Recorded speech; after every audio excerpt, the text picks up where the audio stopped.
Moçambique não é um problema de falta de recursos, é um problema de falta de visão e de priorização adequada daquilo que são os investimentos a serem realizados.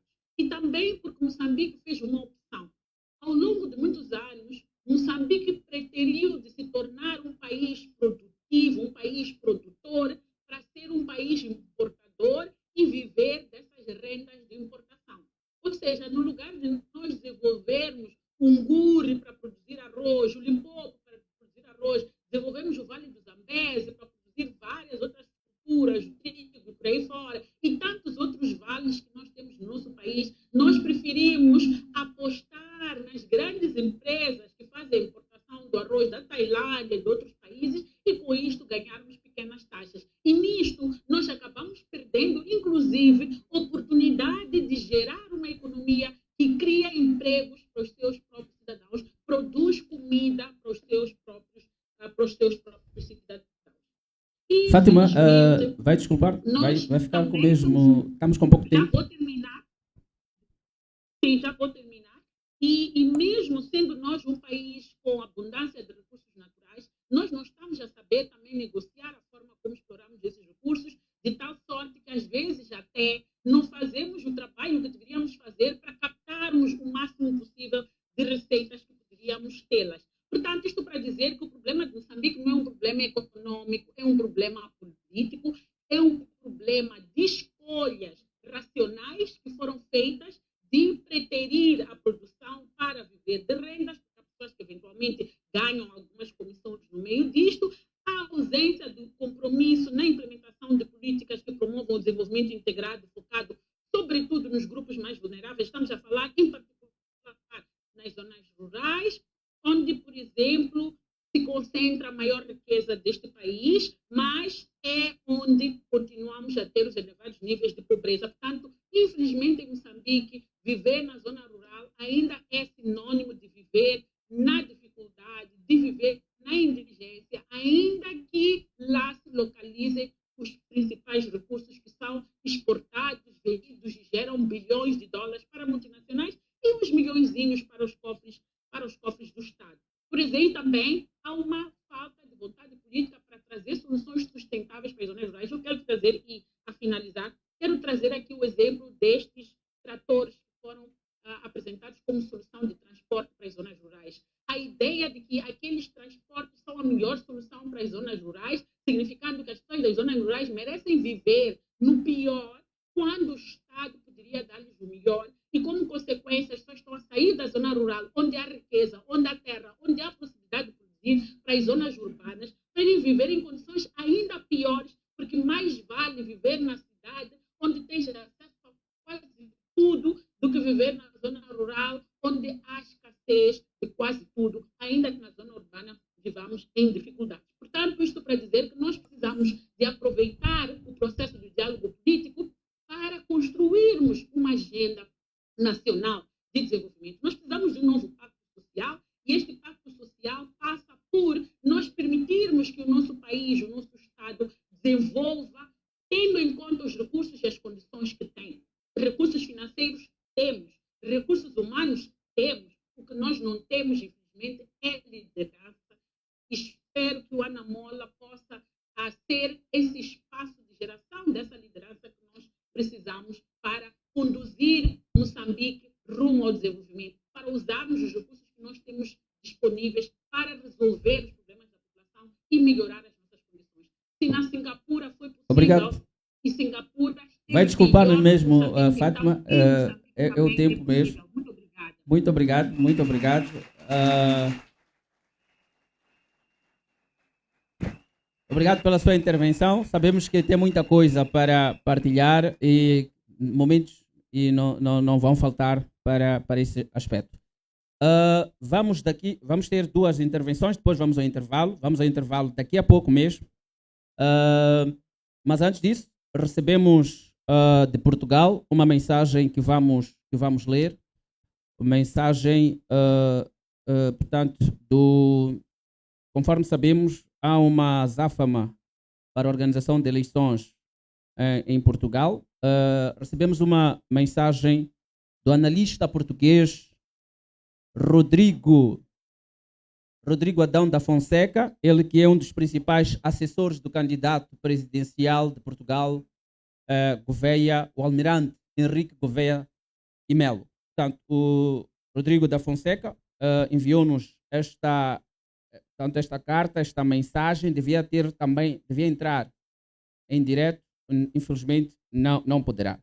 A mensagem diz rapidamente, vamos ler aqui: caros amigos, amigas, não podendo estar presente neste dia tão marcante para a história de Moçambique, não quero deixar de vos dirigir palavras de profundo agradecimento e sincero incentivo para que a nossa luta permaneça firme e viva. Agradeço-vos a coragem e a persistência que são exemplo para que todos os que amam a liberdade e a dignidade. Obrigado por manterem acesa a chama e o sonho de uma África onde cada pessoa, longe da pobreza, possa construir a sua felicidade. Incentivo-vos a prosseguir, mesmo sabendo que a luta do bem contra o mal se faz, muitas vezes, com dor e sacrifício, mas também com imensa generosidade. Hoje é dia de prestar homenagem a todos os milhares de moçambicanos que carregam no corpo e na alma as marcas da repressão. Muitos perderam a única coisa que tinham, a vida, muita coisa que tinham, a vida, apenas porque tiveram a coragem de defender seu voto e a sua vontade de resgatar o futuro e a esperança. As revoluções nascem de revolta dos oprimidos e por isso, sim, faz sentido gritar basta. Mas se Ana Malala é o nosso desabafo, a força da nossa luta vem do amor. Amor à liberdade pelos que mais sofrem. Amor pelas crianças que sonham no futuro melhor. Amor pelas mães exaustas que choram de fome e de revolta, mas que ainda assim dão tudo o que não têm aos seus filhos. Moçambique é um país de recursos vastos que brotam da terra e do mar. O povo luta, sonha e semeia, mas só colhe lágrimas. A ditadura do tempo, implacável, foi impondo derrota e silêncio. Das minas, dos campos, da água, do chão, saem riquezas, mas falta alegria. E o vosso voto roubado, traído da nação, é uma ferida aberta que sangra todos os dias. Mas o sonho resiste, chama-se amor. A nossa causa não vai falhar. O amor vence sempre. Rodrigo Adão da Fonseca. Muito bem, esta foi a mensagem que recebemos, que devia do orador. A oradora que se segue, daqui a pouco vamos ao intervalo, já estamos exaustos. Também queria informar, parece-me que não estamos em direto. Já estamos em direto. Muito bem. Tivemos aí uma situação de ficar de fora. Vamos ao encontro da próxima oradora, ela que é diretora executiva da Intel hoje, uma organização que trabalha com iniciativas de gestão de crises no Instituto de Estudos de Cibersegurança.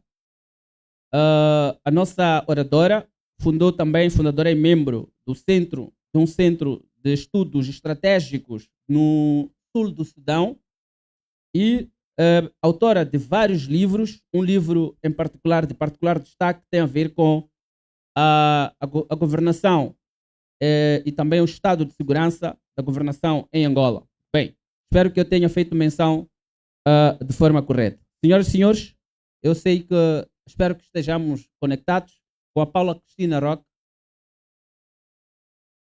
E a doutora Paula Cristina Roque, o tempo é seu.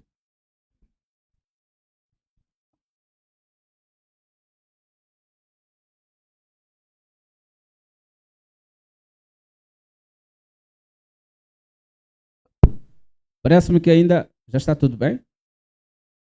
Tudo bem.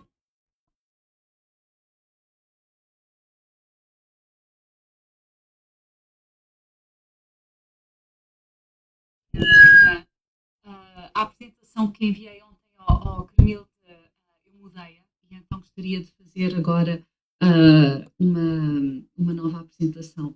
Queria, antes de mais, agradecer profundamente esta honra. Quando o presidente Venâncio Mondlane me convidou, eu achei uma honra e um privilégio falar sobre temas importantíssimos. Como o Presidente disse, eu sou de descendência portuguesa e angolana e há muitos anos que sigo o que se passa em Angola, naturalmente, mas também em Moçambique. E vejo países irmãos com alguns dos problemas e alguns das grandes dificuldades que enfrentam são muito parecidas. E então vou fazer a minha apresentação. Deixa-me ver se me deixam. Preciso que me autorizem para fazer a apresentação, para share the screen. Obrigadíssima, é isto mesmo. Bem, está autorizada. Pode apresentar. Conseguem ver? Pelo menos assim conseguimos. E agora? Conseguem ver? Continuamos a ver assim, não a apresentação como tal. Agora sim. Agora sim. Agora sim. Agora vem a apresentação. Muito bem. Então, pediram para falar sobre qual o caminho que Moçambique precisa traçar para chegar a uma democracia. Há quem diga que Moçambique já é uma democracia. Eu acho que é uma democracia. Não é uma democracia. Na realidade, há eleições, mas eleições não são nem livres, nem justas, nem transparentes. Livres até poderão ser, mas nunca têm conseguido respeitar a vontade do povo. E isso é o gênese da democracia em si. Nós vamos aqui, ok. Moçambique, como também em Angola, há vários obstáculos à democracia.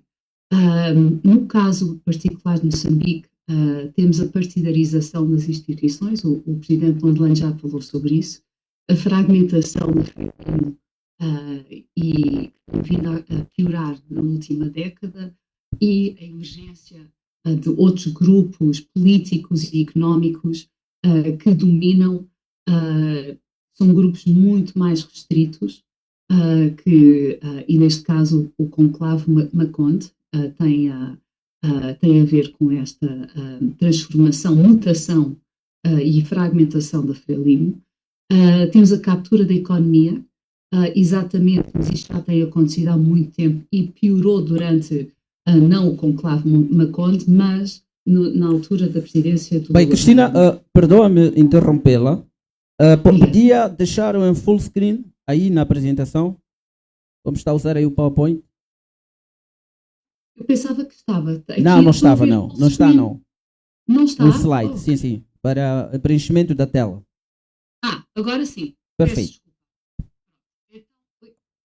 Alright. Depois, estava a dizer que a captura económica piorou muito durante a presidência do Armando Guebuza. A corrupção já era característico de várias administrações anteriores e o crime organizado também piorou na última década e meia.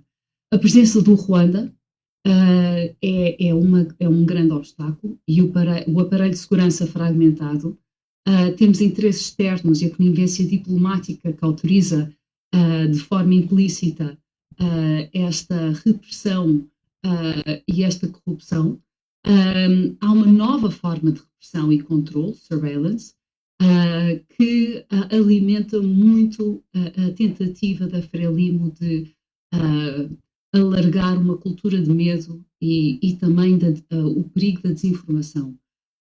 Há também depois, mas a senhora que falou aqui, a colega falou também sobre a pobreza, a desigualdade regional, a exclusão social e a marginalização. Ora, eu vou rapidamente falar. Há várias áreas estruturais importantes que nos próximos dias o vosso Conselho, o vosso Congresso vão naturalmente debater como definir estratégias para até às próximas eleições. E isto é muito importante porque a transição, o caminho para de uma ditadura para uma democracia não é linear, naturalmente não é fácil e também não é garantido que quando uma ditadura cai, que a democracia emerge. Não. Muitas vezes há uma recaída para o outro tipo de ditadura. E nós vimos isso durante a Primavera Árabe, durante o Sudão, após a Revolução Popular de 2019, e o Ruanda também, que tem um outro tipo de ditadura muito acentuado. E nestes próximos dias, o meu conselho seria fazer uma avaliação, uma análise profunda das áreas estruturais que, em meu ver, serão necessárias para facilitar uma transição para a democracia real. Fazer uma análise do desenvolvimento económico de Moçambique, ver que são todas os grandes problemas já identificados, mas dar resposta a eles de uma forma completa, complexa e interligada. E fazer um programa não a termo determinado, mas a muito longo prazo, que infelizmente muitas administrações não os fazem. Fazem sempre com o pensamento no próprio mandato, até o próximo mandato. Em termos da sociedade civil, a sociedade civil em Moçambique tem tido uma força extraordinária. O sistema político, a análise é muito fácil de fazer, porque conhece muito bem, por experiência direta, quem é a história de instabilidade e de golpes de Estado. E isto preocupa-me, porque as forças de segurança de Moçambique são muito diferentes das forças de segurança de Angola e são destruturadas, não são tão fortes.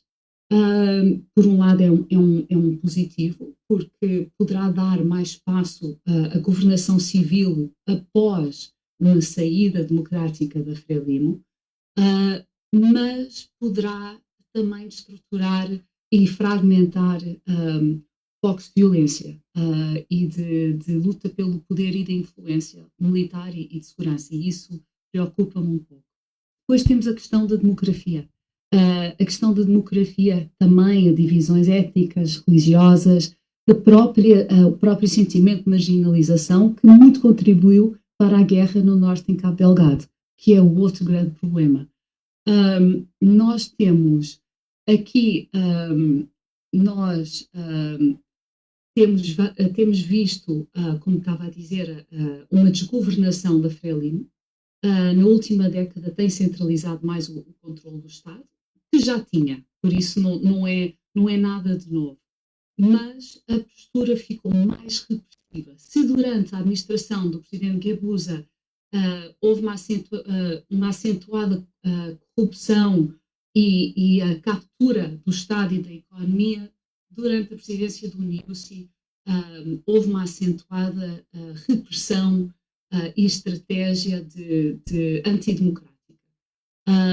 E nós temos visto isso através da manipulação de eleições, da fraude eleitoral, de também limitarem a atuação da imprensa, da liberdade de expressão, o ataque constante aos partidos políticos.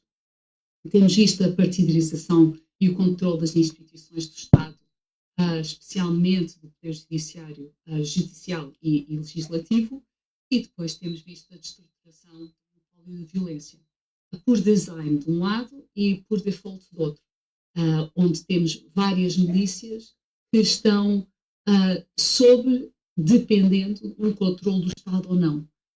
Isso não é um monopólio da violência. Isso, por um lado, indica um Estado quase falhado. Em vários critérios, um Estado que não tem monopólio da violência é um Estado que também está em vias de falhar.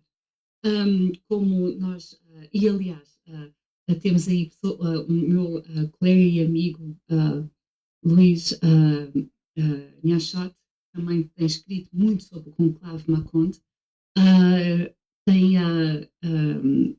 tem falado como, de facto, dividiu mais a Frelimo, e, por consequência, a Frelimo, este conclave, que é um interesse muito mais pequenino dentro da Frelimo, teve que criar alicerces de repressão e controlo muito maior para defender os seus interesses contra membros de outras alas da Frelimo. Nós,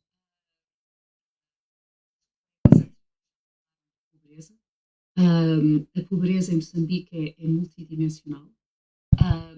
Vários direitos básicos de saneamento, acesso à água e eletricidade não são respeitados. E isto, peço desculpa, estou aqui a ver alguns erros ortográficos. E a pobreza, neste caso, aumenta os riscos de marginalização, porque as pessoas dizem o que é que a pobreza tem a ver com a democracia? Tem a ver porque as fraturas na sociedade, quando há desigualdade e exclusão social, nada disto favorece uma democracia estável. E sem justiça social será difícil haver estabilidade política. E isto implica uma estratégia que, como eu disse, tem que ser interligada. No caso de Angola, nós temos uma necessidade enorme de diversificação económica, porque há muito uma concentração no petróleo. Poderá também ser a questão de Moçambique. E para haver mais distribuição e mais diversidade económica, tem que haver descentralização política, exatamente por causa da captura económica que está ligada à captura do Estado pelas elites políticas. São as mesmas. E isto, então, implica ter que lidar com interesses complicados, interesses económicos também do setor da segurança, que, por um lado, complica mais a transformação de defesa e da segurança de alguns líderes e de unidades importantes dentro do aparelho securitário. Ligado a isto está a corrupção e uma economia capturada também é problemática para a democracia, porque cria e alimenta uma espiral da pobreza e do desemprego, que, por um lado, afeta a coesão social e as finanças públicas, a descredibilização do Estado e das instituições, e mina a confiança da população nessas próprias instituições. Isto é muito complicado, porque tem que ser, como é que se diz, e nós vimos isto na África do Sul, para se criar instituições e uma cultura institucional dentro da lei, dentro da ordem, com valores éticos que de facto havia na África do Sul durante a administração do presidente Mandela e do presidente Thabo Mbeki, numa questão de anos, durante a presidência do Jacob Zuma, voltou atrás. Ou seja, todo o trabalho feito para, no caminho certo, rapidamente foi desfeito. Neste caso, terá que ser o contrário. Toda a má governação tem que ser revertida. Não vai ser fácil, mas consegue-se. Consegue-se. E isso, eu estou a falar dos negativos aqui, mas acho que eu nunca tive tão positiva e com tanta esperança por Moçambique. Exatamente porque o líder que temos no presidente Venâncio Mondlane e a crença que a população tem nele e na visão dele dá muita esperança. Por isso, vou continuar a falar dos negativos, mas depois vou acabar num positivo. Nós temos os interesses externos, que complica também muito mais a situação. Nós vemos um grupo de aliados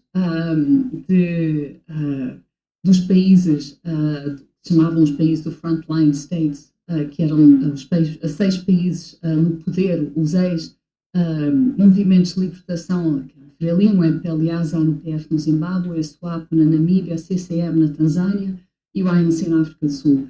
E há uns anos atrás, a Tanzânia abriu um centro de liderança com o Partido Comunista Chinês. para treinar ideologicamente e aumentar a solidariedade e as lições interpartidárias destes países, destes partidos no poder destes 6 países. E isto é muito problemático, porque a China não é uma democracia. E isto cria muito mais entraves à reforma democrática. Porque, por um lado, as relações entre os países também se estendem à utilização dos Estados para reprimir, para alterar o resultado de influências, para puxar para certas políticas em grupos regionais, da SADC, da União Africana, através até depois de interesses cruzados dentro a nível multinacional e multilateral. E, por um lado, a oposição tem que fazer a mesma coisa.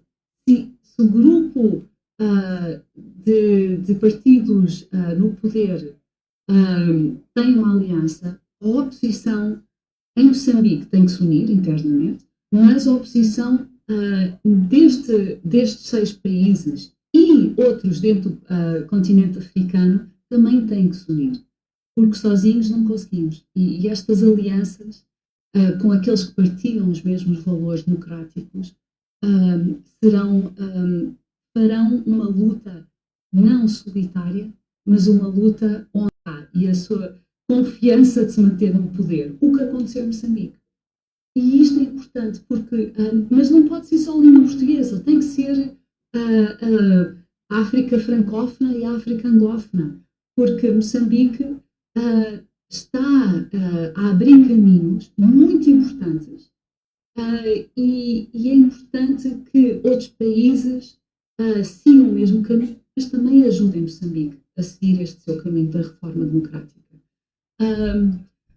Temos, de facto, o gás e os minérios críticos que poderão influenciar o paradoxo da abundância, em que vimos que é mais uma das vezes as coisas que têm afetado países como Angola e a Nigéria, que a riqueza minéria traz mais pobreza, traz mais desigualdade, em vez de trazer desenvolvimento sustentável, em vez de trazer oportunidades de investimento noutras indústrias, de criação de emprego.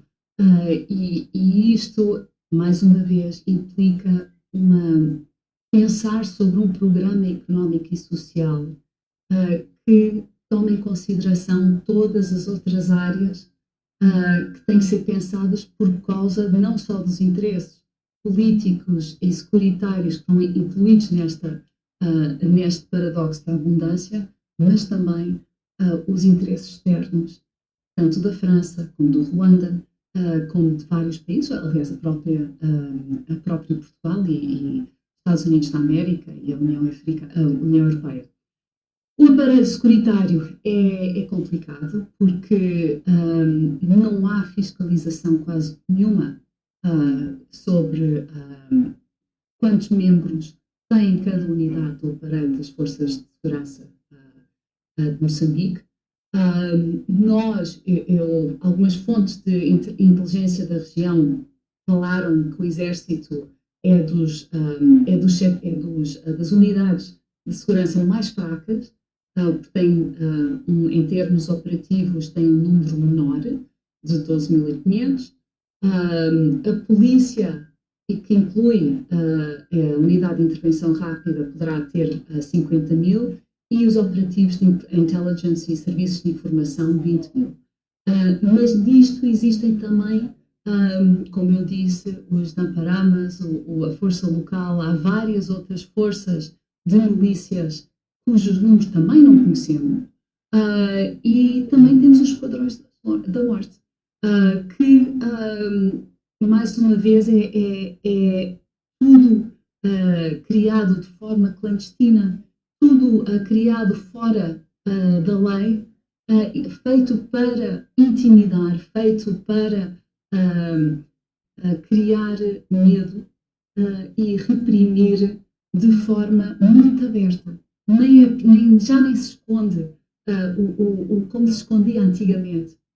Estes assassinatos são feitos, como sabem, infelizmente, de uma forma muito aberta. E nada indica que a presidência do Daniel Chapo venha mudar isso. Infelizmente, as novas ferramentas de repressão só facilitam, porque temos a espionagem digital. Aliás, o spyware Predator foi detectado pela primeira vez em Moçambique há 2 meses. E se de facto os serviços de informação estiverem a usar o Predator, nenhum dispositivo de dissidentes políticos, de líderes da oposição, de jornalistas, membros da sociedade civil estarão protegidos. E isto é muito problemático, por várias razões óbvias, mas nós, acima de tudo, o que é que isto tem também a ver com a democracia?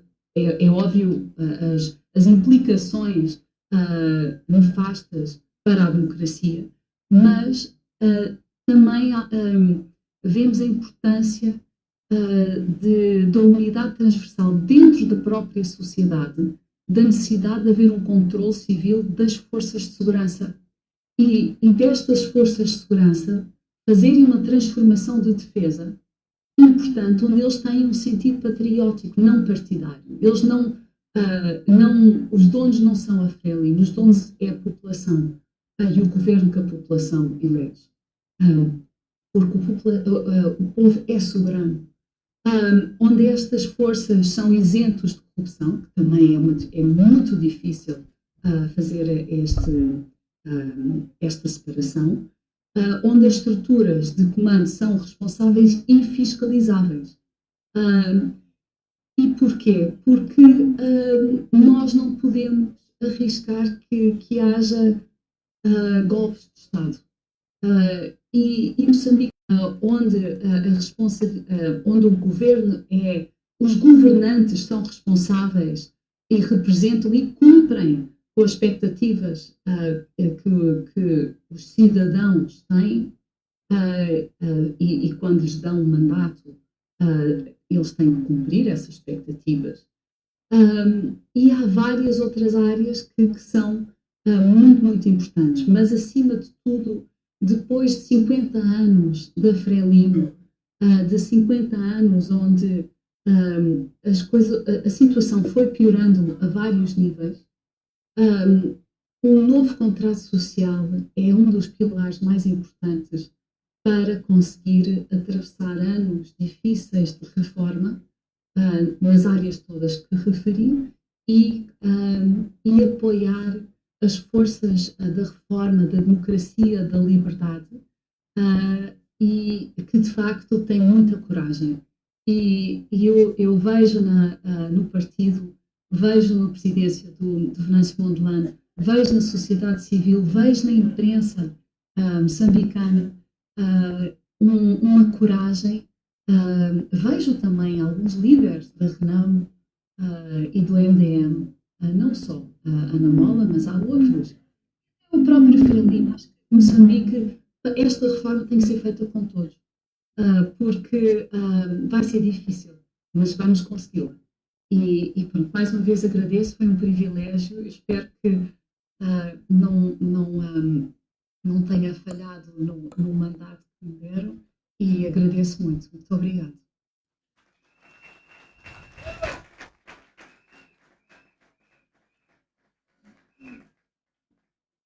Muito obrigado, Paula Roque, pela sua intervenção.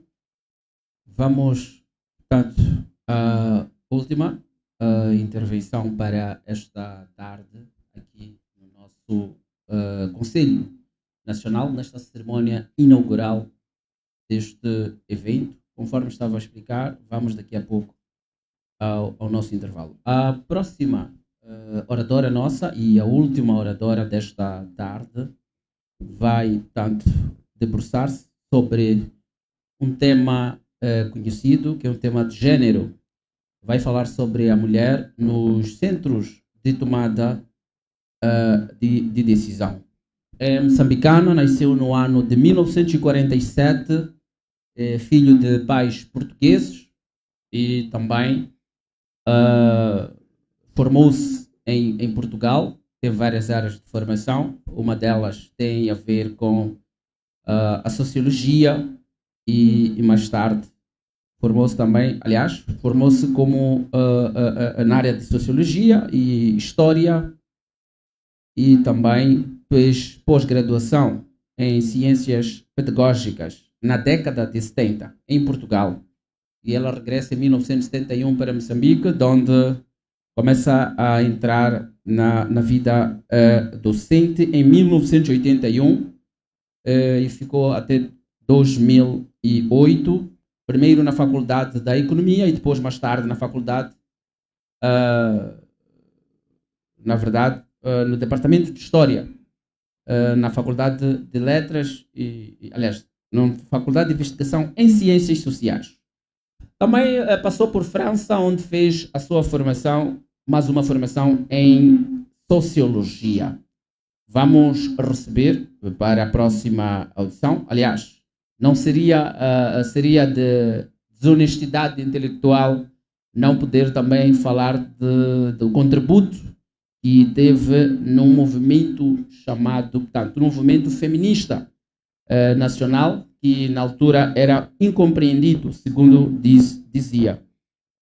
Faz parte, tanto trabalhou em várias conferências e palestras e vai falar-nos nesta tarde sobre o papel da mulher na tomada de decisão. Dados demográficos mostram claramente, elas de gênero, mostram claramente que a mulher é a maioria em Moçambique e a discussão tem sido a sua representatividade em relação aos polos de tomada de decisão. Estou a falar, tanto da conhecida, ela é conhecida normalmente por Conceição Osório, mas tem um nome antes disso, a doutora Maria Conceição Osório. Seja bem-vinda, boa tarde, não sei se já está conectada. Boa tarde, estou conectada, sim. Muito bem, o tempo é vosso. Partilhe-nos um pouco da vossa riquíssima biblioteca. O campo, muito boa tarde. Desculpe, não estou a ver.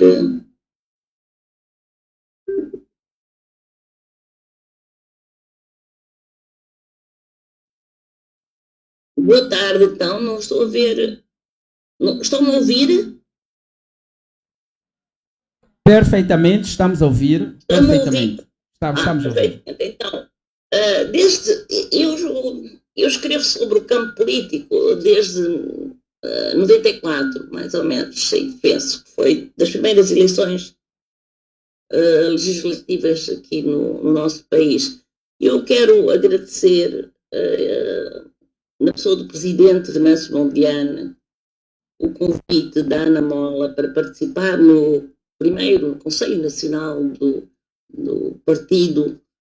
É uma honra e quero saudar também todos os que estão na sala e vejo alguns durante este tempo que estava a observar também o público, alguns já com cara de fome, não é? Precisam do lanche, então eu vou tentar ser o mais rápida possível. Eu queria dizer, eu fiquei muito contente quando o engenheiro Venâncio Mondlane disse que eu era feminista. E eu acho que ele é feminista. E que esta sala é toda povoada de feministas. Porque o feminismo não é mais que respeitar e defender os direitos humanos das mulheres. E não há democracia se nós não respeitarmos os direitos humanos de toda a gente.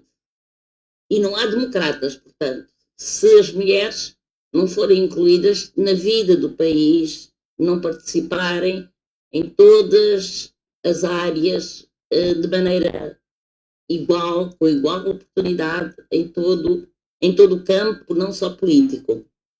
Eu vou fazer uma breve apresentação e vou focar-me em 3 dimensões, sendo que a primeira é um pouco dando uma passagem muito breve pelos instrumentos internacionais que eu penso que marcaram de forma mais assertiva a inclusão política das mulheres. eu distingo, a nível das Nações Unidas, a Declaração dos Direitos Humanos, em 48, a Convenção dos Direitos Políticos das Mulheres, em 52, e aquilo, a Conferência para a Eliminação de todas as formas de discriminação contra as mulheres, em 79. São 3 também no continente africano, mais do que eu acrescentei agora, porque achei que era muito importante nós falarmos. Ainda não falámos hoje da inclusão de jovens. E eu gostaria de falar um bocadinho na inclusão de jovens e de jovens raparigas. Em África, portanto, e na CADC particularmente, eu distingo o protocolo à Carta Africana sobre os direitos da mulher em África, conhecido como o Protocolo de Maputo, em que eu tive a honra de participar. Distingo também o Protocolo de Estado da CADC sobre Género e Desenvolvimento e a Carta Africana, que é um instrumento-chave para o entendimento que nós ratificámos, Moçambique ratificou, entrou em vigor em 2009 e foi...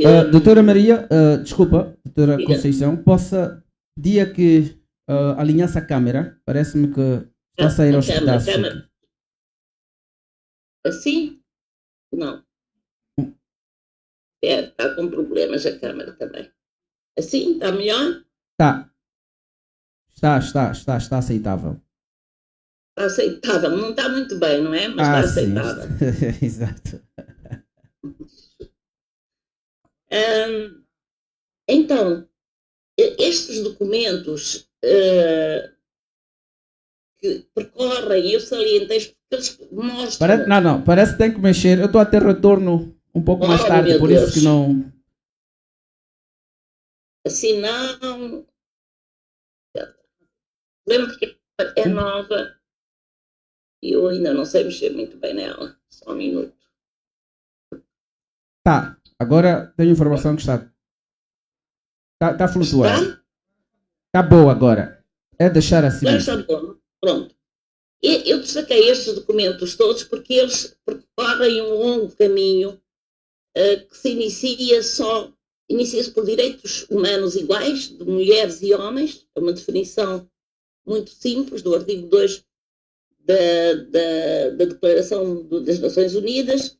Depois, por direitos políticos, e os direitos políticos nessa altura, na década de 50, correndo a década de 50, eram direitos, o direito ao voto, principalmente, e depois, a partir de final da década de 90 e 2000, começa-se a discutir, dado que estes instrumentos não são aplicados e que há muitas dificuldades nessa altura para os introduzir nas legislações dos Estados, e finalmente hoje o debate grande que existe é uma abordagem de ruptura com modelos primários de subordinação através da identificação das dimensões da desigualdade e da definição de estratégias que permitem alterar a ordem e as hierarquias de género. Portanto, há uma passagem para o direito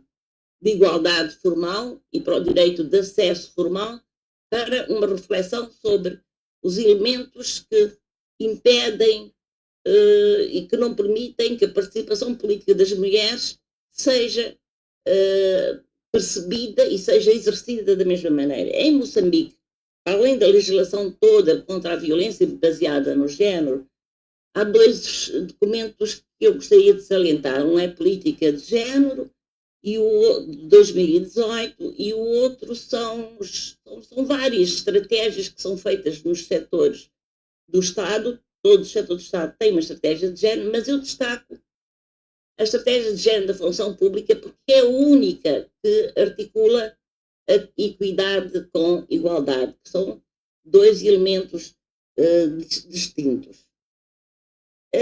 Há ainda a considerar programas e manifestos de algumas organizações da sociedade civil, elaborados durante os processos eleitorais, mas que, neste grande debate sobre cotas, não cotas, estas organizações ainda enfatizam a questão da paridade, através de uma legislação, da existência de uma legislação sobre o sistema de cotas. Iremos falar um bocadinho mais tarde sobre isso.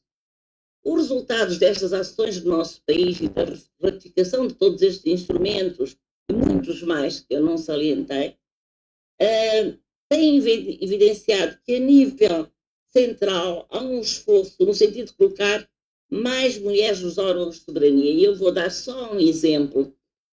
Nós temos, neste momento, 42% de mulheres no Parlamento, é menos 6% que no mandato anterior. Temos cerca de 30% na Justiça e cerca de, se eu não estou em erro, de 45% no Poder Executivo. Agora, a questão é que esta informação, que nos parece muito, que nos diz alguma coisa sobre o acesso às mulheres nos órgãos de soberania, portanto, deveria haver ações na defesa dos direitos das mulheres e contra a violência baseada no género, não tem correspondência com os órgãos de poder local, onde entre 65 autarquias, nas eleições de 2023, apenas 6 são chefiadas por mulheres e 3 governadoras, entre 10 governadores. Gostaria muito de debater este contraste entre o poder local e o poder central, sendo que o poder local, pela proximidade entre as suas funções e os cidadãos, são um elemento-chave, que é outro assunto que eu penso que deve ser discutido mais tarde, para a análise da relação entre democracia, participação cidadã e participação política das mulheres.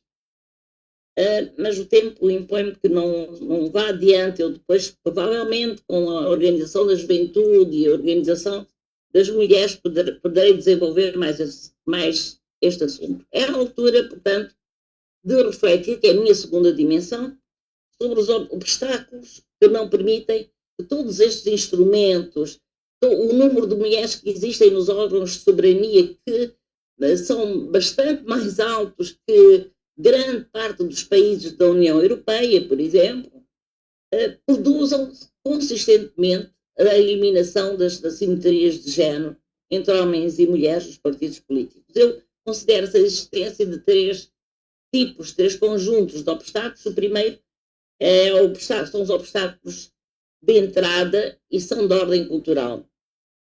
Os mecanismos de socialização das crianças do sexo masculino e do sexo feminino não só são diferentes, mas são também desiguais.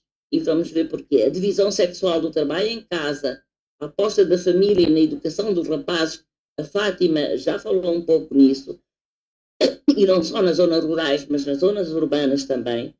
O ensinamento aos rapazes, às crianças do sexo masculino, que no futuro deverão ser os chefes de família, os provedores, contrapondo uma educação feminina para a obediência e para o cuidado dos homens, dos seus maridos, dos seus filhos, para a paciência, muitas vezes face à violência, é que acresce rituais. E há um grande debate na academia, em várias academias, sobre este problema. Rituais que aparecem como são um elemento parece um elemento de coesão, e são certamente um elemento de coesão social, mas contêm em si dimensões assimétricas de direitos, reforçando um modelo de imposição, de subalternização das mulheres. O segundo obstáculo é o acesso das mulheres e raparigas às instâncias partidárias. O primeiro, digamos, é o aspecto mais importante, porque ele organiza as identidades e ele percorre o ciclo de vida, se não há elementos de ruptura nesse mesmo ciclo de vida. Mas o acesso das mulheres às raparigas às instâncias partidárias é um problema sério. E nós vemos que a ocupação desses espaços, principalmente os espaços de tomada de decisão, se constitui menos como conquista e mais como benesse, autorização masculina, donativo, e como reprodução do papel e das funções socialmente expectáveis e que são construídas na família. Por isso nós vemos muitas vezes, são as mulheres que nós estivemos atentas à televisão, e às campanhas eleitorais, nós vemos que são muitas vezes as mulheres que dizem o nosso amado líder, o nosso querido líder. Não vemos homens a dizer isso, vemos mulheres. E isso reflete exatamente a educação que têm para essa obediência, para essa subserviência ao modelo masculino de dominação, ao modelo masculino de participação política de todos. O terceiro obstáculo, que é muito sério, é a permanência nas estruturas de poder, ou seja, são as dificuldades sentidas pelas mulheres no exercício do trabalho partidário. Eu poderia estar 2 horas a falar sobre isso, porque é um problema que nós constantemente, desde as primeiras publicações que nós fizemos, nós sentimos que não há muita dificuldade em trazer algo de novo para as mulheres que participam, trazerem algo de novo, trazer uma visão transformativa de género, e há muitas, as mais vigorosas, as mais corajosas, muitas vezes abandonam o campo político, ficam à margem, exatamente e é nesta dimensão, desculpem, que eu observo a contraposição entre complementaridade e reciprocidade na ação política. Na maior parte dos partidos políticos em Moçambique, eu espero que não no Anamola, que está agora a constituir-se, e mesmo em algumas organizações da sociedade civil, defende-se o quê? A igualdade nas competências, numa lógica de complementaridade. Ou seja, embora sejamos todos iguais e todas iguais, devem ser tomadas em conta as especificidades que diferenciam mulheres e homens. Esta posição assenta numa divisão sexual do trabalho político, que na realidade hierarquiza direitos, e sem direitos não há democracia. Caracterizando as mulheres fundamentalmente como mães, educadoras, cuidadoras, o que não é mau, mas é insuficiente. Está-se a atribuir-lhes um papel tomado como seu, excluindo-as ou restringindo-lhes o exercício do poder. Projeta-se assim para o campo político as linhas mestras que organizam no espaço privado a desigualdade das mulheres. Eu podia dar um exemplo, não sei quanto tempo tem, mas o exemplo será, não sei se estou a ser até um bocadinho rude, mas o exemplo que eu tenho e que eu dou muitas vezes é o nosso hino da mulher moçambicana. Quando nós dizemos as mulheres são as que produzem e as que alimentam os combatentes. Nós somos só isso. Nós somos produtoras e alimentamos os combatentes. Não somos combatentes ou só somos combatentes noutras áreas. Nestas do combate foi desencadeado e que está a ser desencadeado, não somos. Não temos o direito. Somos as profanas, como diz o dia, não é? Estes obstáculos procuraram ser superados no nosso país com a introdução de cotas, embora existam as cotas apenas em 2 partidos. E continua esta insistência nas cotas como, até agora, a ser tomada como uma componente central para a formalização da igualdade de género. Contudo, se a paridade é importante, e ela é muito importante, no que respeita à ocupação de lugares de tomada de decisão pelas mulheres, não pode, como temos constatado há mais de 30 anos, surtir efeito se não forem desenvolvidas estratégias de articulação entre representação e representatividade, entre igualdade e equidade. A política, no que respeita à inclusão das mulheres, continua a ser dominada por uma masculinização. Uma masculinização não é por homens, não é dizer que estão só homens lá, é o modo de fazer política, o modo de definir programas, o modo de estar na política, o modo de exercer o poder. E esta masculinização impermeabiliza, de facto, a participação democrática das mulheres e raparigas. Eu chamo a atenção para o Anamola, que traz propostas de igualdade e equidade, principalmente na boca do engenheiro Venâncio Mondlane e de outras pessoas, que se pretender, como agora mostra, aprofundar a participação cidadã de homens e mulheres, deve cautelar a tentação de remeter as mulheres para os chamados problemas sociais, enquanto aos homens são entregues os enormes, os grandes problemas, as grandes decisões sobre a vida do partido e do país. Eu não posso deixar de dar um exemplo da relação do Estado com os megaprojetos e por aí fora. Ficou com um minuto. Só um minuto, pelo amor de Deus, E peço não. desculpas. Peço mais de 3, eu estou a contar. Está bem, não. vamos doar, mais 2, fica com 3. Vamos doar. Senão ainda vai achar que tem a ver com o feminismo. Pois é, por isso, é a única apresentação que fala de feminismo. Exato. Mais tempo. 3 minutos. Preciso mais. Ou um bocadinho mais, porque estão muitas mulheres na sala. Já está a pedir muito. Exato. Então, eu só vou falar nisto. Um dos grandes desafios que diz respeito à expropriação da terra, que atinge particularmente as mulheres e que tem levado ao aumento da pobreza e à feminização da pobreza, à redução do controle dos recursos produzidos no contexto da agricultura familiar, à expansão da violência de género, tanto do ponto de vista material e simbólico, e à disrupção do tecido social. Não podendo continuar a cumprir a sua função de produzir e pôr comida na mesa, e falo particularmente das mulheres rurais, onde estão instalados os megaprojetos. As mulheres expropriadas são expostas à humilhação, à violência e à perda do poder que lhe é retirado com a expropriação e o abandono da terra, que contém memórias ancestrais que se constituíam ao longo de gerações como espaços de coesão e de troca. E não é porque não há mulheres capazes, com competência para estarem, mas eu pergunto, quantas mulheres estão nos partidos a discutir, ou estes problemas foram discutidos nos partidos? Quantas mulheres estão a discutir, quantas mulheres e homens estão a discutir as consequências da expropriação da terra para a vida das mulheres? Em relação ao recrutamento, e vou ser breve, de mulheres mais jovens, de mulheres mais jovens para o partido, é um tema para a AMA e para a organização juvenil essencial para a democratização do partido. Os partidos têm tido dificuldades, muitas vezes nós pedem-nos, solicitam-nos para dar algum apoio relativamente à inclusão. Há muitas dificuldades. Há dificuldades porque há dificuldades.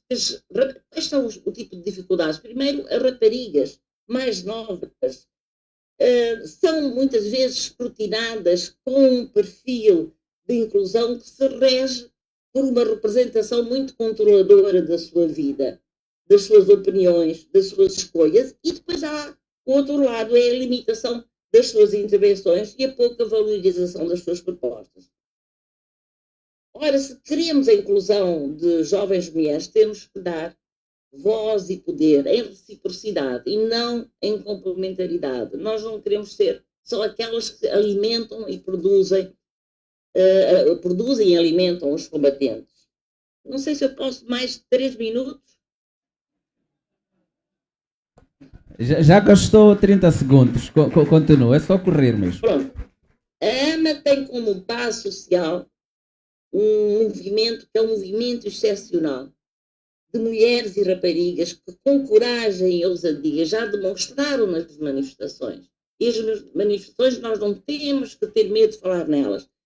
As manifestações são um direito de afirmação, são uma afirmação de um direito que nós temos como cidadãos e como cidadãs.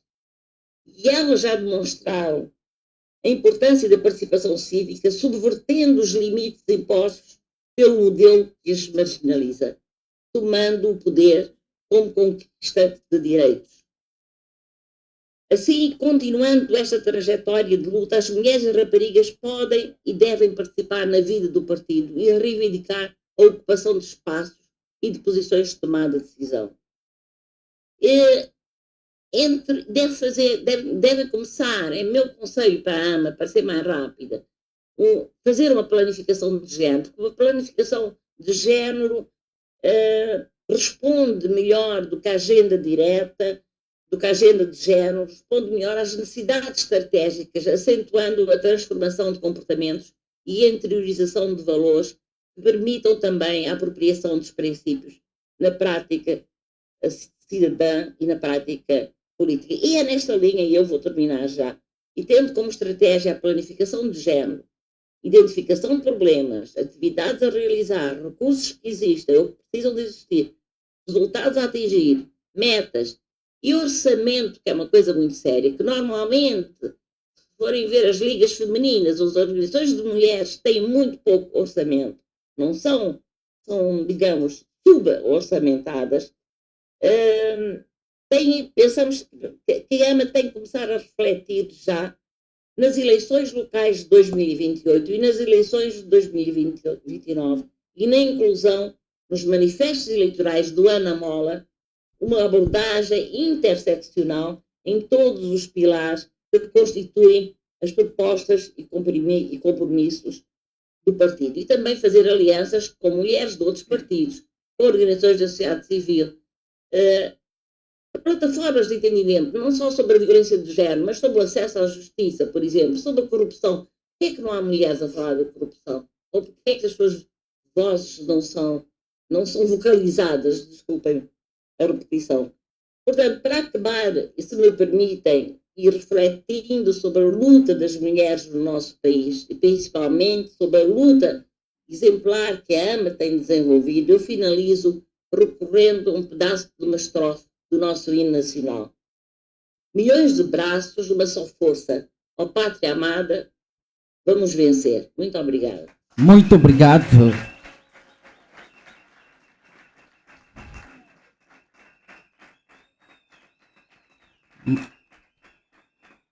Muito obrigado por esta intervenção.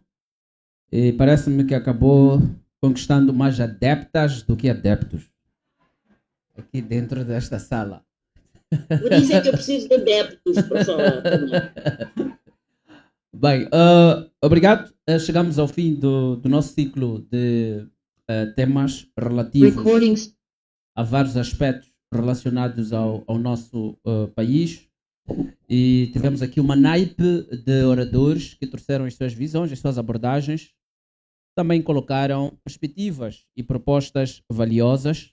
Infelizmente mesmo, lamentavelmente, não poderemos ter tempo para o que desejávamos fazer, que era o debate e aprofundamento, mas Joana Mola está a parecer-me que traz inovações e traz coisas diferentes. Acredito que, quem sabe, em breve voltaremos a estar juntos todos num outro local, simplesmente para fazer este debate e continuar o debate. O debate continua porque a Ana Mola está sempre a trazer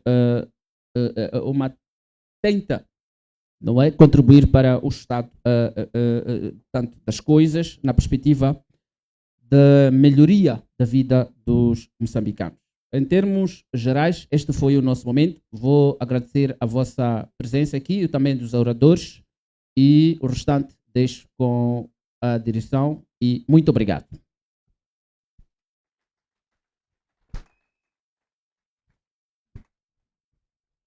Boa tarde mais uma vez. Boa tarde. Me parece que já estamos com fome, pois não? Estamos? Isto é bom, porque